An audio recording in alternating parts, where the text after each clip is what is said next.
पुणतांबा तरुणांचे मार्गदर्शक आणि लोकनेते माननीय विवेक भैया कोल्हे साहेब यांची विधान परिषद आमदारपदी निवड झाल्याबद्दल पुणतांबा गावाबासह संपूर्ण मतदारसंघात प्रचंड उत्साहाचे आणि आनंदाचे वातावरण पसरले आहे।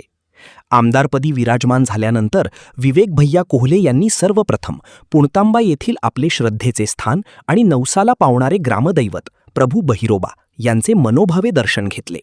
विवेक भैया कोल्हे यांच्या आमदारकीसाठी जनमानसातून आणि कार्यकर्त्यांमधून मोठा नवस बोलण्यात आला होता।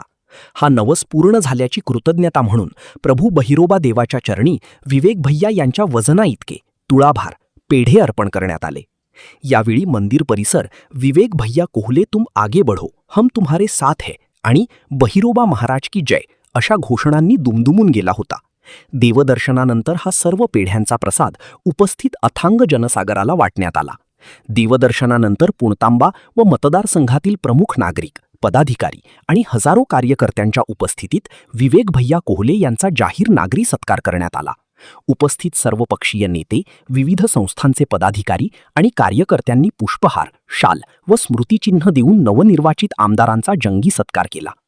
विवेक भैया यांच्या रूपाने अभ्यासू, आक्रमक आणि सर्वसामान्यांच्या प्रश्नांची जाण असणारा एक तरुण नेता विधान परिषदेवर गेला आहे।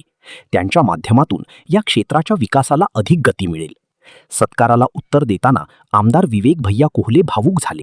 आपल्या सगळ्यांच्या शुभाशीर्वादाने विधान परिषदेवर निवड झाल्याबद्दल पुणतांबा व पंचकृषीतून आपण जो काही सत्कार ठेवला, या सत्कारासाठी व्यासपीठावर उपस्थित असलेले सर्वच तोलामोलाचे व्यक्ती, खरं तर कोणाकोणाचं नाव घ्यावं आणि कोणत्या क्रमाने घ्यावं हा माझ्या पुढं पडलेला प्रश्न आहे। परंतु कार्यक्रम म्हटलं तर अध्यक्ष आले आणि अध्यक्षांचं नाव घेणं या ठिकाणी क्रमप्राप्त आहे।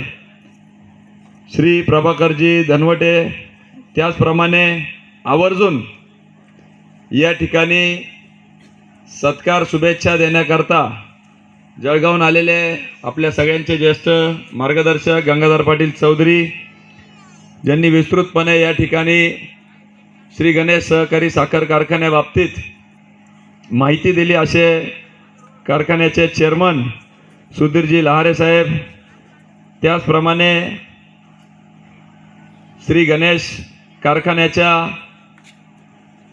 सर्व प्रवास ज्यांनी अगदी जवळून बघितला, अनुभवला, संघर्ष केला, असे नारायणरावजी कारले साहेब, या ठिकाणी आवर्जून उपस्थित झालेले व्हाईस चेअरमन विजयरावजी दंडवते, सुहास बापू वहाडणे,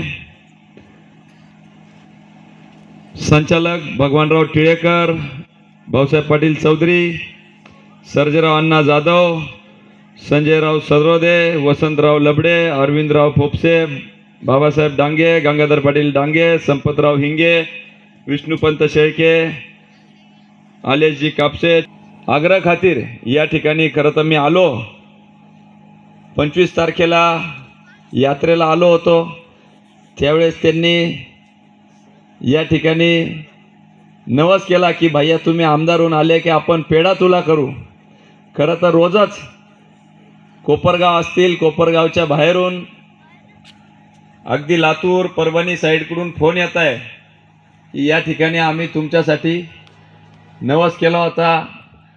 कोणी वणीच्या देवीला, कोणी माहूरच्या देवीला 251 पायऱ्यांना दिवे लावायचे। हळूहळू नवस करणाऱ्यांचं अंतर वाढायला लागले, काही काही आता अजमेर शरीफपर्यंत गेले, काही काही त्या ठिकाणी खाटू श्यामला नवस केलाय म्हणे आम्हाला भैया जायचं आहे। तर मी म्हटलं आता ज्यांनी मला आमदार व्हायच्या आधी सांगितलं होतं तेवढ्याच नवसपूर्तीसाठी मी जाणार आहे, किंवा तेवढ्याच नवसपूर्तीसाठी मी त्या ठिकाणी येईल। आणि सुधाभाऊनी त्याच वेळेस जाहीररित्या खरं तर सांगितलं होतं की भैया आपण आमदार झाले तर आपल्याला याच ठिकाणी पेढे तुला करायचे आहे।